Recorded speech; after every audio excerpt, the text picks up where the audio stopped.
Hey everybody. I have never gone live before on YouTube, so this is kind of a new thing for me. But hi everyone, Kristen here. I thought I would upload an actual um, an actual description, I guess, of what this channel is supposed to be all about.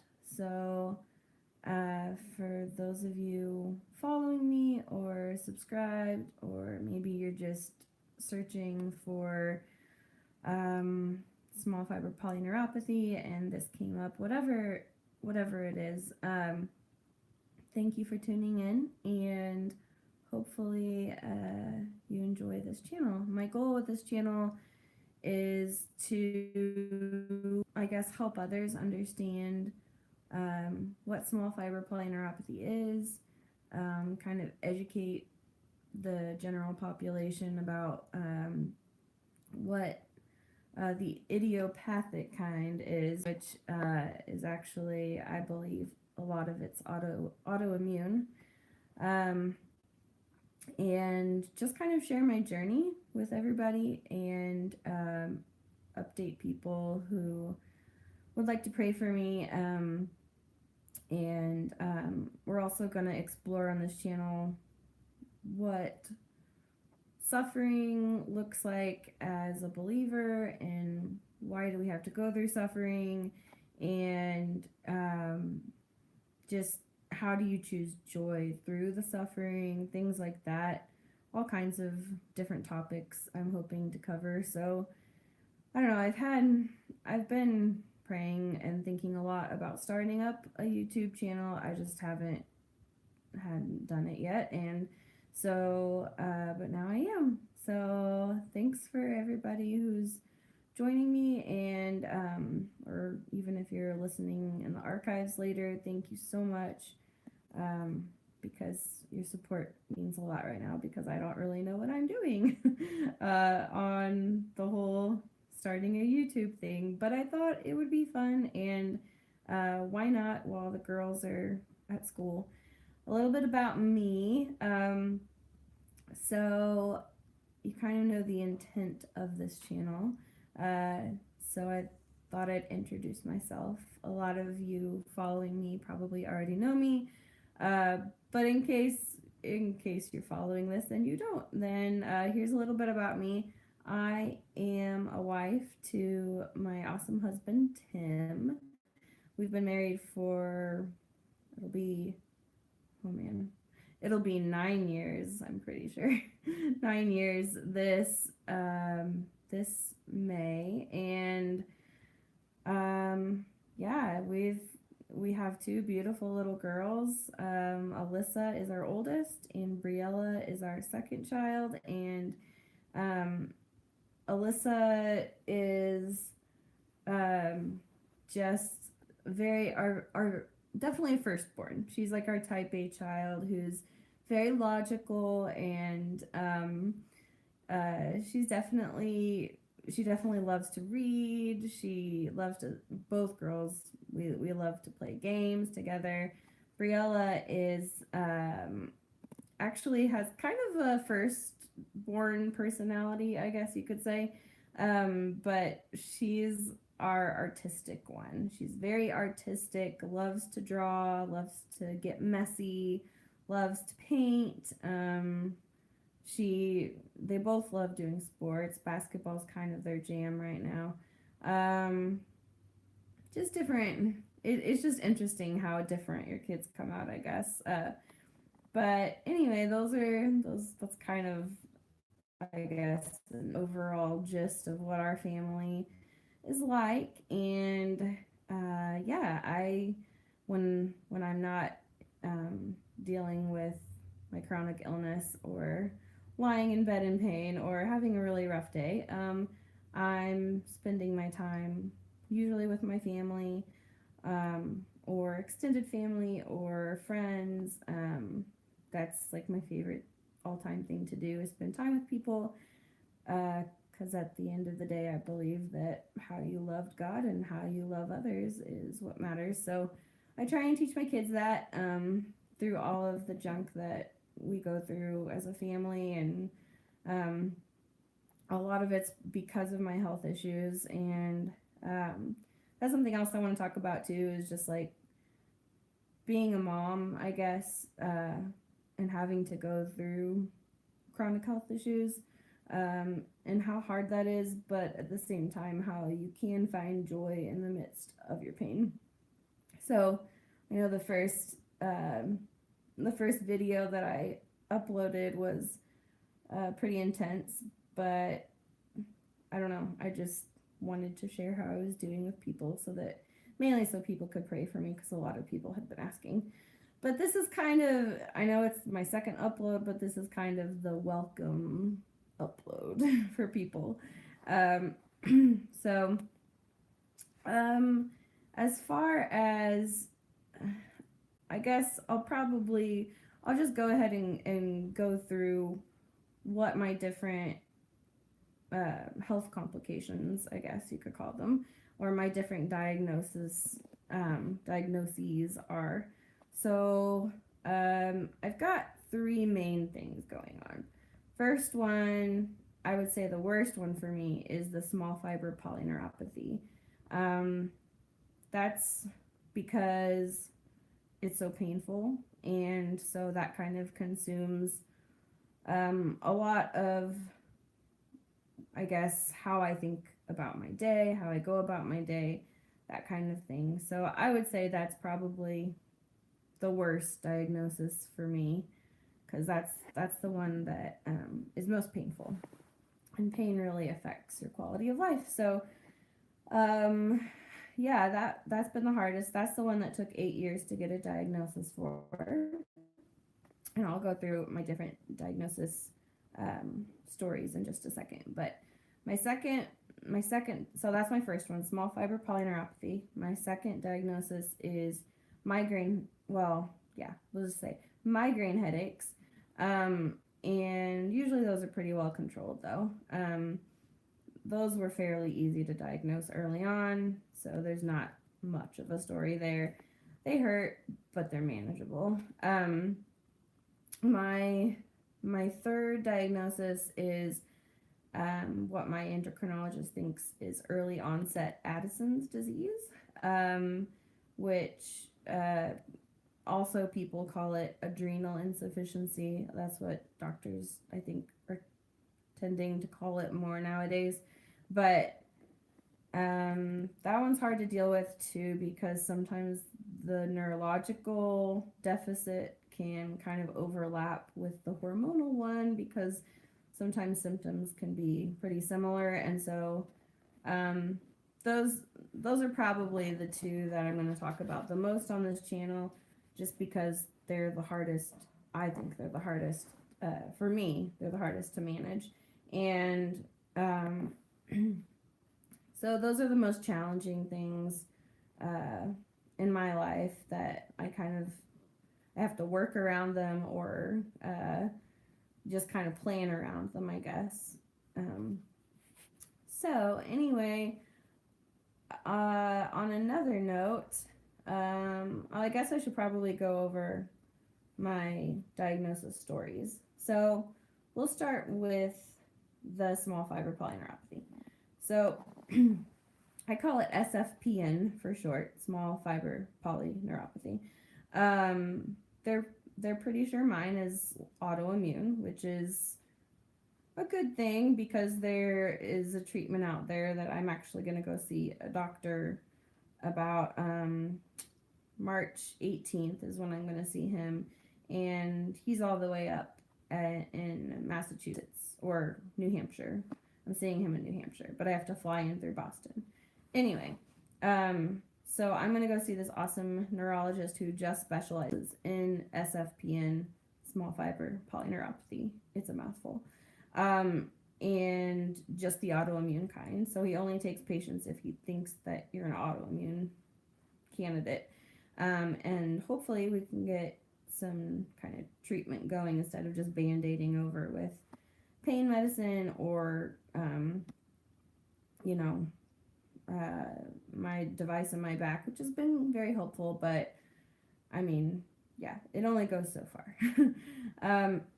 All that to say, so my symptoms with the small fiber polyneuropathy, they first started when I was like 19. I think I had just turned 19. Yes, because it was my freshman year of college and it was really rough. I was in nursing school. I had gotten into the early acceptance program at nursing school and I was really excited. And if you know anything about nursing, you know that you have to be fairly physically fit in order to work in most nursing jobs. There are some where you don't necessarily have to be the most fit person, but you have to be well enough to walk around and move patients and things like that. So, all that to say, I was perfectly healthy at the time, and so I had no problem going into nursing, and I was super excited actually about it, and I felt like, okay, this is where God's called me, and I still think that that is where God called me at that moment in time. Um, but uh, but yeah, anyway, so everything was going great at college up until I turned 19, and then that January, I want to say, I ended up getting really sick with some virus. And then a couple weeks after that, I woke up one morning and my left ring finger was hurting, like severely hurting, to the point where I could barely think through the pain. And it was just a finger. Like, you wouldn't think a finger would hurt that much, but it did. It really hurt. And um, so I ended up going to the nurse. I clearly remember this. I remember going down to see the nurse, the college nurse that they had, and she was basically like, "Oh, you must have slept on it wrong," which, okay, yeah, I can definitely see that. The beds were not the most comfortable. Okay, maybe I slept on it wrong. Maybe I just jammed it and did something weird. Didn't really feel like that. It didn't feel muscular as much. It definitely felt like electricity going through my finger. But at the time, I didn't know what else to call it, so that's what I called it. And then the pain started getting worse, like so bad that I went in to see, I don't even know how many doctors. It started with the nurse at our college. Then I went to one of the college doctors that they recommended. He couldn't figure out what was going on. Eventually, I landed in neurology offices all over Kansas, all over Kansas City, I should say. Well, and Wichita. So lots of different neurologists that I saw. My current neurologist actually, I'm still with him because I think he has a great bedside manner. But and I mean, and he's a smart guy, knows what he's talking about. I trust him and all that. But he actually was one of the first people to see me, and I've stuck with him throughout the years because I trust him. And I think he's a good doctor. So he wasn't necessarily the one who like found out that there was really something wrong, but he always believed me, and I always felt like that was really important because it took 8 years for me to get diagnosed. So all that to say, it was a super frustrating 8 years. I actually ended up, Tim and I, my husband Tim, and I ended up getting married. We got married, and it was my senior year of nursing school, and then he graduated a semester early. But we ended up getting married. Oh, sorry, I'm getting a really bad headache.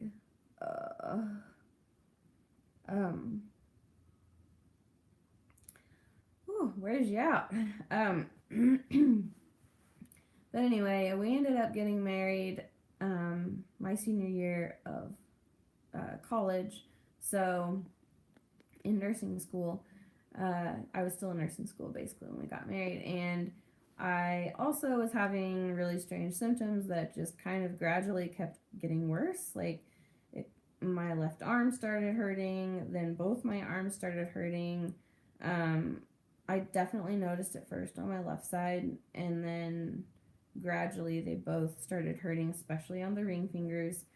Um, getting a nerve block done before my wedding because I was afraid I wasn't going to be able to wear my wedding ring on my finger because it hurt so badly. And so I ended up getting a nerve block done, which was probably one of the best things that I did for my pain at the time. And really, I've been off and on different kinds of pain medicine ever since because I had to get through school and deal with the pain.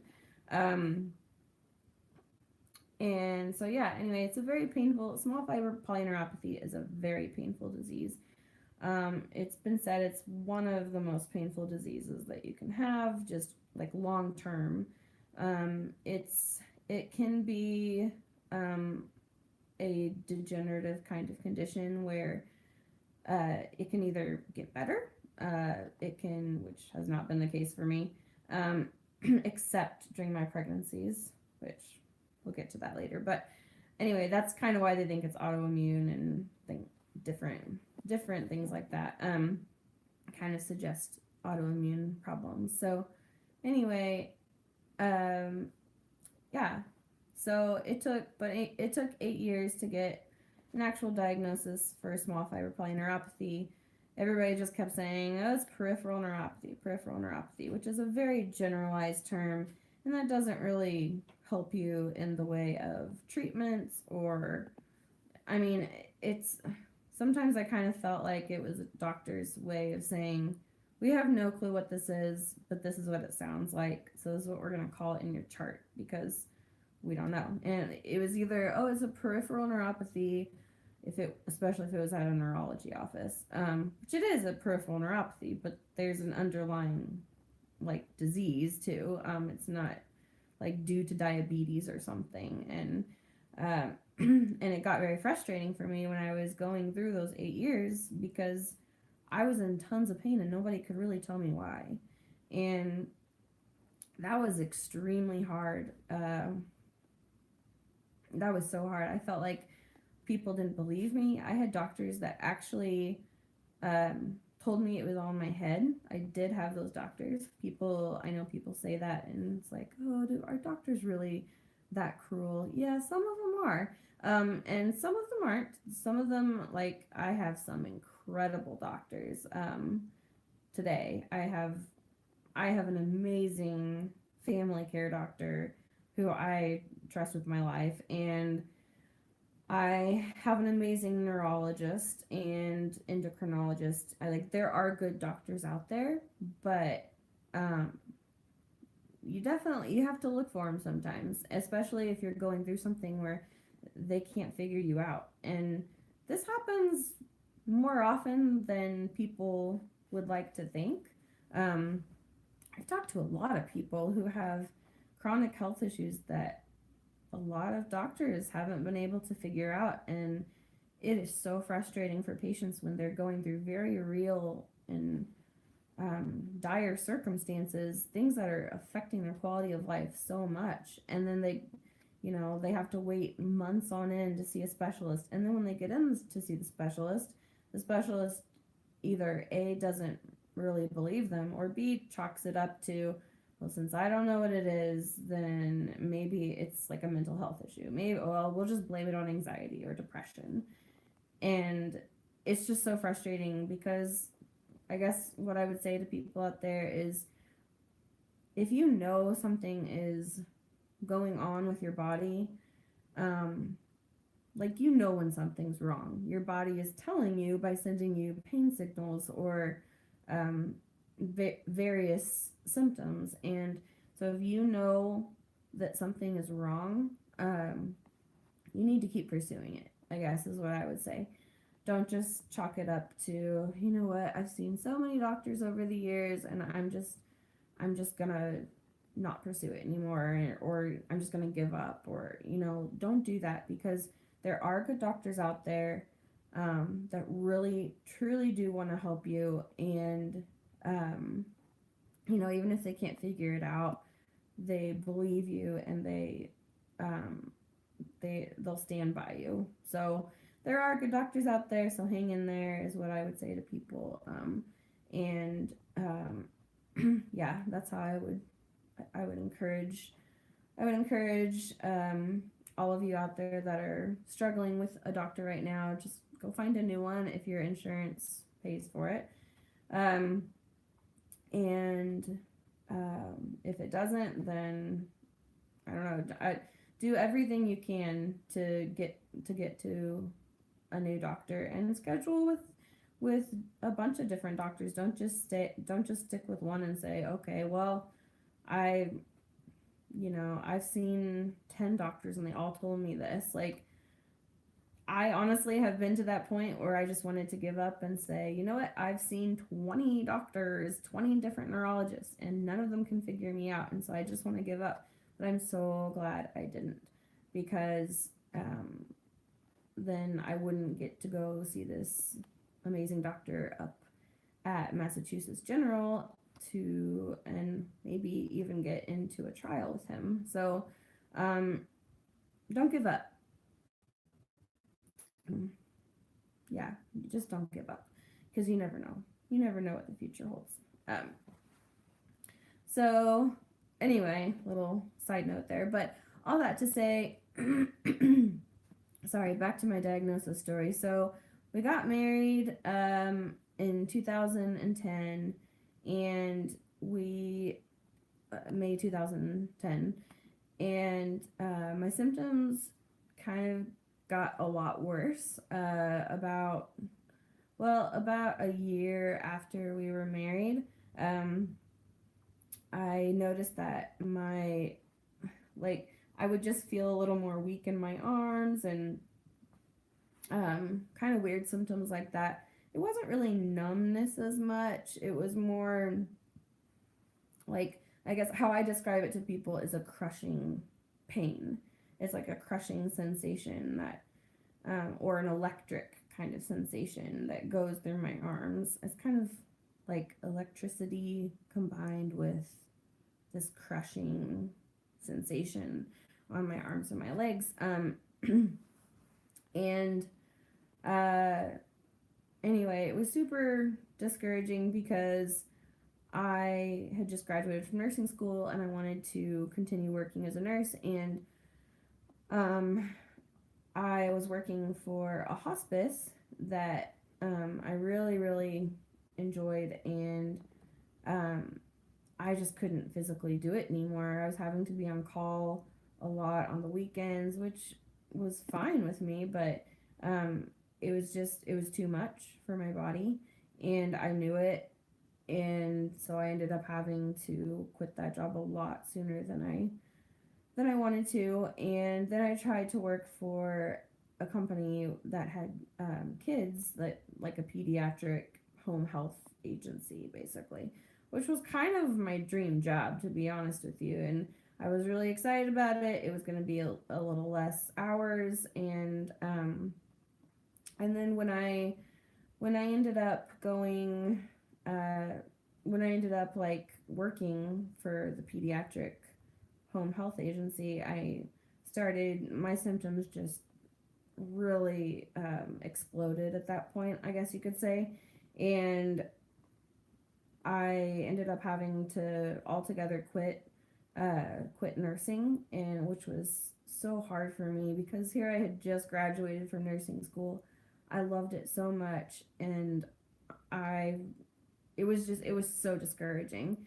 And it was really hard too, like financially, because when you get out of college, you have loans. And so all that to say, it was really hard, really difficult on me and on Tim.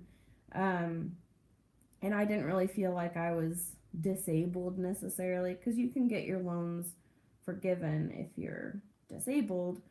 But I was like, yeah, I'm not really there yet. Also, if you don't have a for sure diagnosis, then you don't qualify usually for forgiveness of your loans, or it's very difficult, let's say that, to get forgiveness on your loan. So all that to say, I Tim and I felt super discouraged, but it was interesting because like a week after my symptoms started getting a lot worse, we actually found out we were pregnant, and that was with Alyssa, and so it was good because I got to rest throughout my pregnancy because I felt fairly sick during the first trimester with her, and so it was a good thing. I got to rest a lot.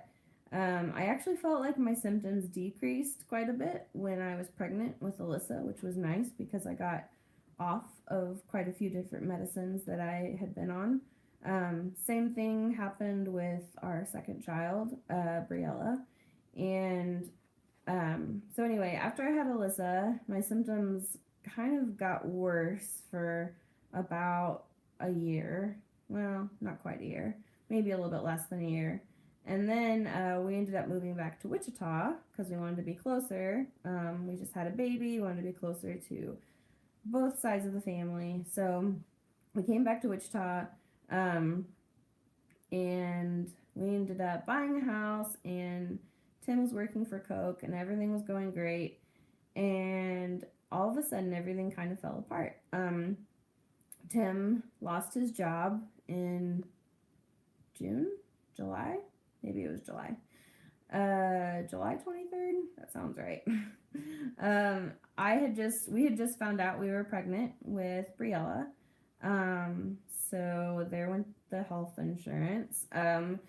It was so stressful. We had just bought a house because we were like, hey, we're moving back to Wichita. We're going to stay here for a while. And the job seemed pretty steady, and it just kind of came out of nowhere that he got let go.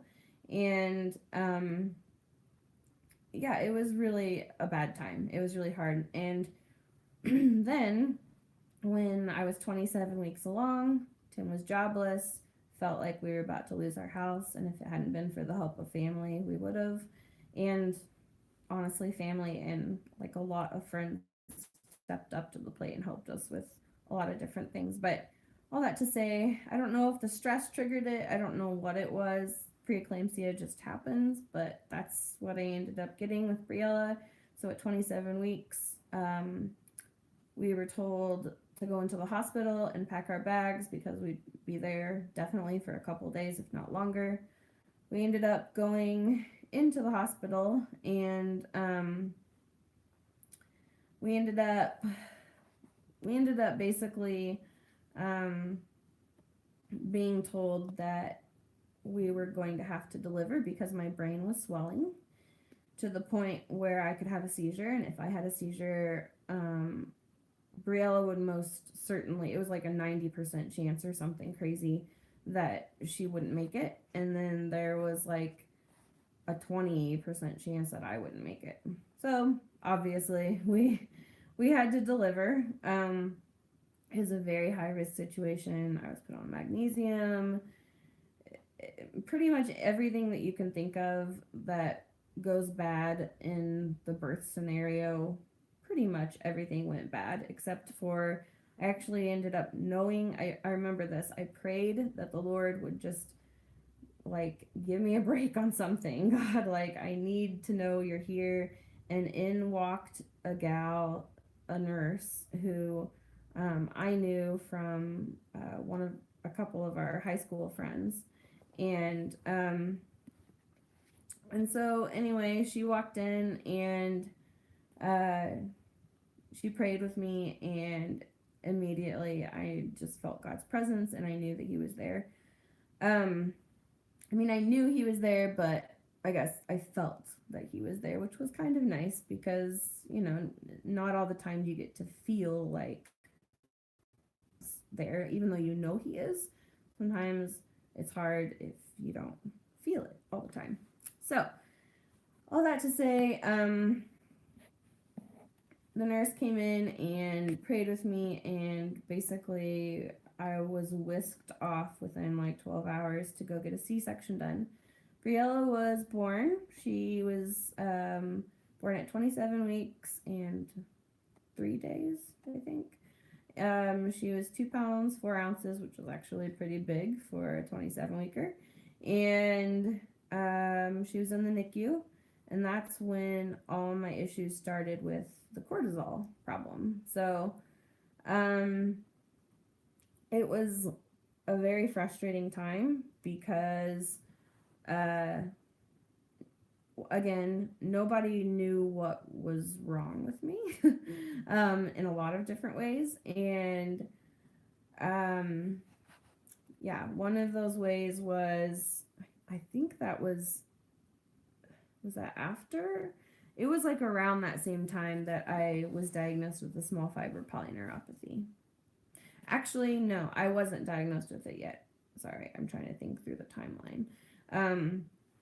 So after Briella's birth, my pain got very bad, very severe. I think some of it was because I was stressed, and stress tends to trigger autoimmune responses. And so anyway, all that to say, my pain got way worse. And another weird thing was my blood pressure kept dropping. Every time I sat up, it would just plummet. So I was in the ICU. Briella was in the NICU. We were basically on the state programs because how else were we going to survive all of this? And which is fine. Like, that's what those programs are there for people who are working and that kind of thing happens. So we were super, super thankful for the state funded programs. Like, we were on the Medicaid, and we got some help with food and different things like that. So all that to say, it was really difficult though, and nobody could figure out why every time I sat up, my blood pressure would just plummet. Like, one time my blood pressure was, I want to say the lowest I think I remember it getting was like 65/42 or something crazy low. And so now I had these two really huge problems that nobody could figure out. Finally, a year, like I think it took almost an entire year for someone to take my blood and figure out what my cortisol levels were. And the only reason that this doctor even thought to do this, she was a resident in some hospital, because I basically couldn't move my arms and my legs because that's how weak I was, and that's how low my cortisol was. But the only reason she checked it is because she had a sister who had similar symptoms, and nobody could figure out for a long time what was wrong with her. And sure enough, my cortisol levels came back, and I was like, she told me I was like 0.1 away from basically slipping into a coma. So that was crazy, A, to hear, and B, to go through, because I felt like I was dying. Like, I was like, Tim, I don't know if I'm gonna make it through this, because like nobody could figure out what's going on with me, and I couldn't even sit up. I remember one Thanksgiving we had to rent a wheelchair that was actually like, it was like basically it leaned back so that my head was like this all the time, and I could not sit up straight, otherwise I'd pass out. And it was just really scary because nobody could figure it out. But then a year later, that doctor did. I had to stay in the hospital for like a week at that point, because they had to just pump my body full of hydrocortisone, and, well, I guess it was dexamethasone is the stuff they put me on in the hospital because it was IV. But then I had to change to oral, and we had to figure out the dosage and make sure my other hormones were okay. It was crazy. It was nuts. And so anyway, to this day, my body does not produce the, the hormone cortisol. And so, yeah, it's hard. Like, I've learned now kind of, I guess, how to gauge where I'm at with the cortisol. levels, but for a while there, I had no idea because there's not like a blood test to tell you, oh, your cortisol level's too high, well, don't take any more, or okay, well, it's way too low, you like alert, you need to take more. I wish there was a blood test, but it's kind of more of a rare thing. So there's just not a ton of money in making that kind of a blood test. Therefore, there is not a blood test where you can just poke your finger and say, okay, here it is. But I hope someday that they can get that for people who have cortisol problems, because it would be really nice to know. Oh, anyway, little rant. So I finally got the cortisol problems figured out, but I believe at that point I still hadn't gotten the pain figured out, and it was so frustrating because it just felt like the entire time that most doctors that I met didn't believe me because I had gone through rigorous testing. I mean, every area of my body you can think of to be CT'd or MRI'd was scanned, and it was done, and I had gotten almost every blood test possible, and like, I mean, at one point I was questioning. I was like, is this like, am I just like going crazy? What's going on here? And I guess that's why I tend to encourage people when they're struggling with different things, like, please don't give up. You know, and I'm not just talking about giving up like on your life, or I'm talking about, I mean, obviously don't do that either, but I've also been in those situations where I just wanted to. I was like, I'm done. Like, I'm in so much pain. Nobody's believing me. Nobody's figuring this out. I was getting so depressed, and I would just tell you, like, hang on, hold on. I held on tightly to my faith, and Jesus is the only way that I got through any of that. But I mean, even as a believer though, like, it was hard. It was really rough, and I don't think I'd be here honestly if I didn't have the Lord in my life. But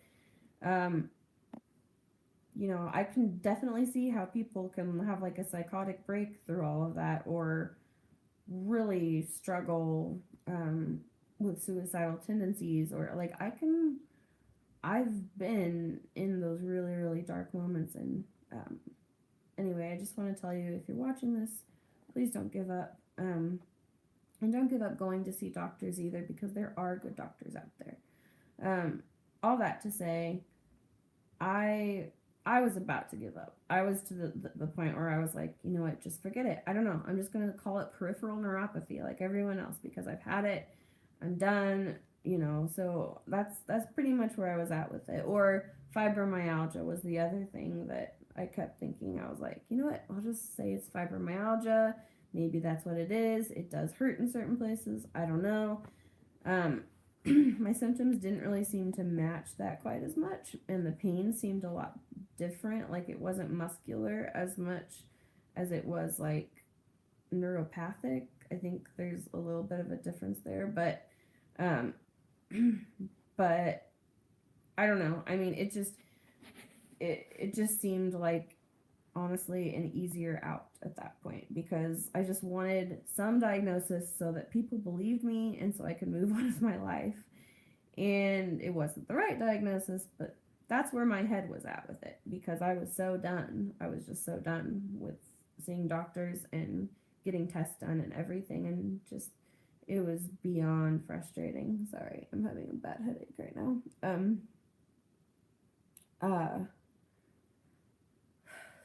So hold on. Oh, bad headaches are exhausting. So anywho, we finally, my parents were like, you know what, let's take you up to Cleveland Clinic, because we tried the Mayo clinics and those didn't really do anything for me. And then we went to Cleveland Clinic, and that is where I got the small fiber polyneuropathy diagnosed. the doctor said, you know what, let's do a CT scan of your arms. And so we did a CT scan of my arms because that's what was hurting. And I don't know if I've ever gotten a CT scan done of my lower arms and my hand. Like, that's generally not the most popular place to get a CT scan done. But I did get one done down there because the doctor was like, well, if that's what hurts, let's CT it. And so I was like, sure, why not? Another test, sure.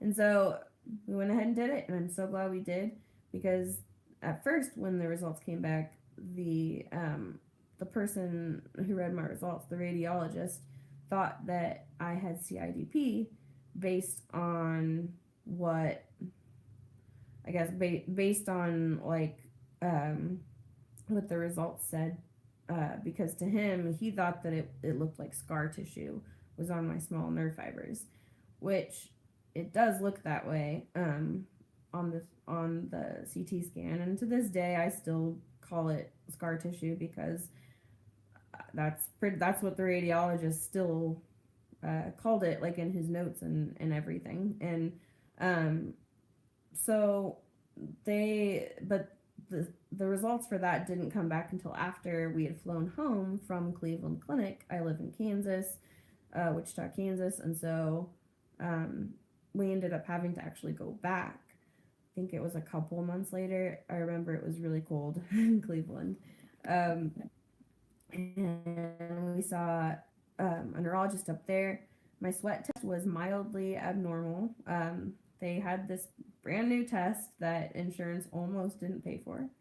Thankfully, they did pay for it eventually. But basically, this sweat test, it tells you if you're having autonomic problems, which, for those of you that aren't familiar with neurology, autonomic problems can be things like, your blood pressure going up or down in ways that it shouldn't be. When, like, if you sit up really fast, what's your blood pressure going to do? Or like for sweat testing, my sweat test came back as like mild small fiber problems because I was mildly not sweating as much near my feet and my hands. And to this day I have sweating problems. Like, I'll sweat all throughout my face, and especially on my face, I would say. And like on my torso, I'll sweat so badly. And then it's so weird because my arms and my legs like don't really have a problem. So anyway, the sweat test came back as, maybe there might be a problem here. And then a doctor said, you know what, let's test your nerves. Let's get a nerve out of your leg, and we'll check it and see if it's damaged and under a microscope, and then we'll know. And I said, yes, sure, why not? Yes, please take my nerve. But I mean, it was just, at that point, I had gone through so much that I just was like, okay, fine, whatever. That was my attitude at that point, because it just was so much that we had gone through. And that came back positive. So that was really exciting. Because when you go through 8 years of not knowing what disease is going on in your body, it is a relief when someone tells you that it's not in your head. And I just remember when I got that call, when I first got the call about the CT scan, I remember this feeling of relief, like, oh, okay, like, it's not just in my head. And then when they actually did the biopsy, I remember a feeling of relief then too. And really the only accurate way to diagnose small fiber polyneuropathy, to my knowledge, is to get the biopsy done.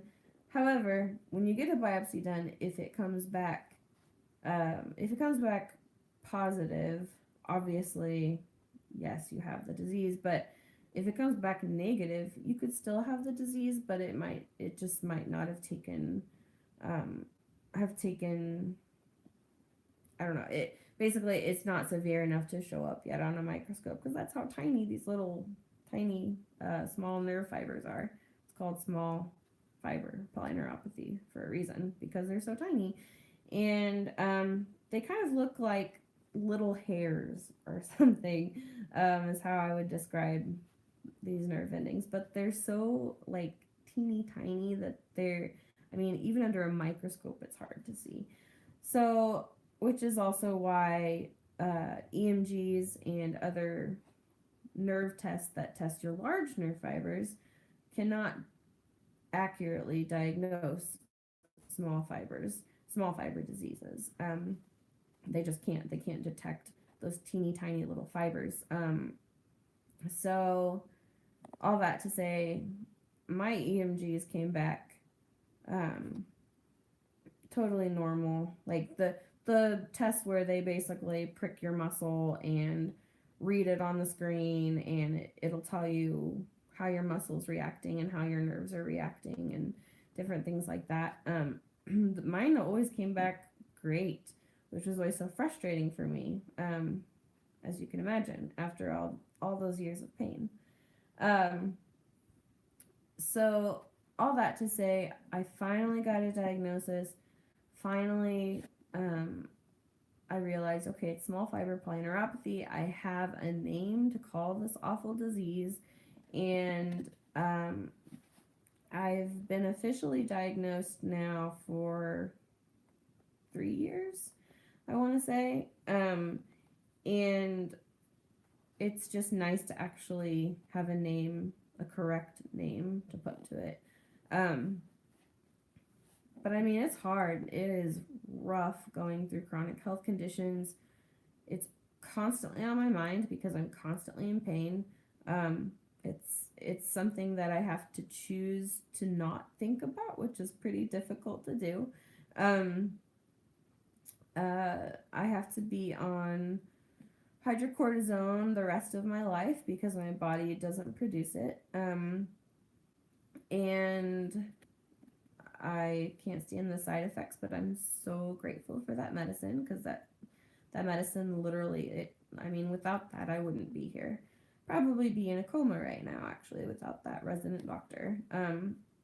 It's just interesting how God, like, just puts people in our lives at just the right time, which for me, I was like, why couldn't this have happened a year earlier, God? Like, why couldn't somebody have just figured this out and, like, at least a year earlier, and that way I could have, been with my baby more in the NICU and things like that. But sometimes we don't understand this side of heaven why things happen. A lot of times we don't understand this side of heaven why things happen, I think. And that's when you have to have faith and say, like, not like blind faith, but like, okay, God, I trust that you've gotten me through X, Y, and Z, and so I know you're going to get me through this too, and this is your promise, and even if I'm not feeling it right now, I know it, I have the knowledge of it, and so I'm choosing to believe that. And that's really hard. But I think as believers, that's what we're called to do when we are suffering and we don't understand why. So all that to say, I say that doctor, God put that doctor in my life at just the right time, because that was his timing, and I don't know the exact reason. I don't know why I had to suffer like that for an entire year when one medication would have like calmed down majority of my symptoms. But I don't know, but I know that God did rescue me, and although some people might call it last minute, oh, God swooped in last minute, and no, that's not how I see it at all. I see it as in, I guess like that verse comes to mind, in the fullness of time.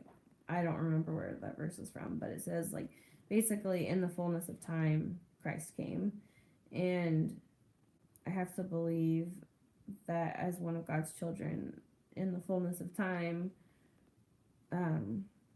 everything happens, and especially as it relates to our lives as believers. And so, all that to say, I'm thankful that God did save me and put that person in my life at just the right time.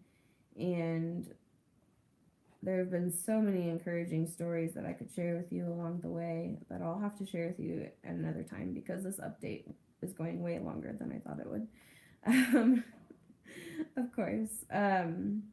But I don't know, there's just been so much that has happened that sometimes it's hard to like generally tell the story, because there's just been so much that's gone on. But hopefully I've not bored everyone to death. Hopefully, I know it's gone long, but I just wanted to say my diagnosis story and kind of how I got from I don't know, healthy Kristen to sick Kristen, but also the whole time, the one thing that hasn't changed has been Christ in my life. And so I really want to point everyone back to the cross as much as I can through all this, because I mean, how else are you going to survive going through chronic health issues, right? Like, I wouldn't be here, because I got super, super sad, like super, it's like how I describe it to people that feel well is, you know, that feeling when you get really sick, like when you have the flu and you just feel achy all over and gross and tired, and you just want to stay home from work and or school or whatever it is. And that's what it feels like every day for somebody with chronic pain. It's just how achy are you going to feel? How sick are you going to feel? In my case, how many electrical shocks am I going to feel? And that's hard. So all that to say, I hope you enjoyed hearing the diagnosis story.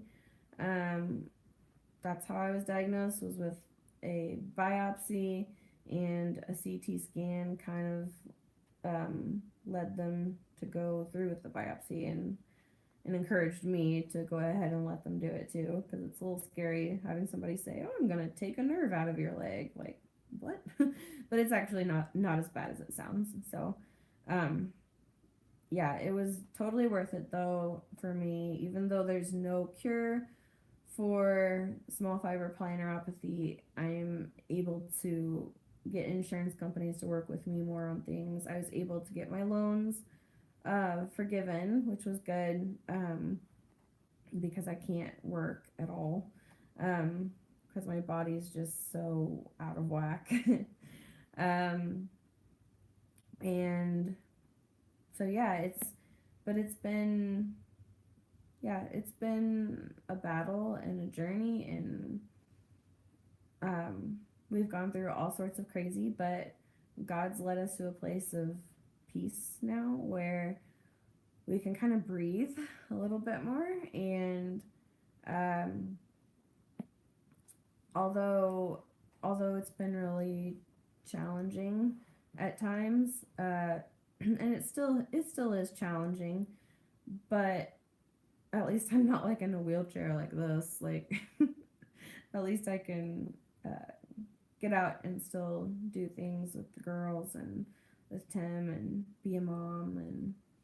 And yeah, so all that to say, I'm very thankful for the people that God's placed in my life, for all of you out there that are praying for me. I'm super, super thankful for you. That means a lot to me. And let me know how I can pray for you too, because especially when I don't feel well, that's how I can minister, is through prayer. And so if I know that you need prayer on something, I will pray for you. So let me know if you need prayer too, and we can pray for each other. All that to say, I think I covered everything, hopefully. And yeah, so I hope my channel, at the end of the day, I hope my channel can encourage people and maybe educate people on what small fiber polyneuropathy is. I want to get the word out there a little more, especially on um, the autoimmune front. And also, I want to discuss Addison's disease, which, fun fact, John F. Kennedy had Addison's disease. But that's what my endocrinologist thinks I have. Early onset is what she's calling it. So, yeah, I want to discuss basically adrenal insufficiency. And, you guys tell me in the comments below what you want to discuss. If you have if you want to discuss pain, if you want to discuss I don't know, certain issues, headaches, the different things like that, just comment below and let me know what you have going on and how I can pray for you, because I really would love to. And or you can message me too on Facebook. But anyway, all that to say, I will probably do another update right after this one on headaches and hopefully not make it an hour-long update like this welcome one was. I went off on some tangents. Sorry about that. But yeah, hopefully you enjoyed it, and I will see you guys next time. Bye.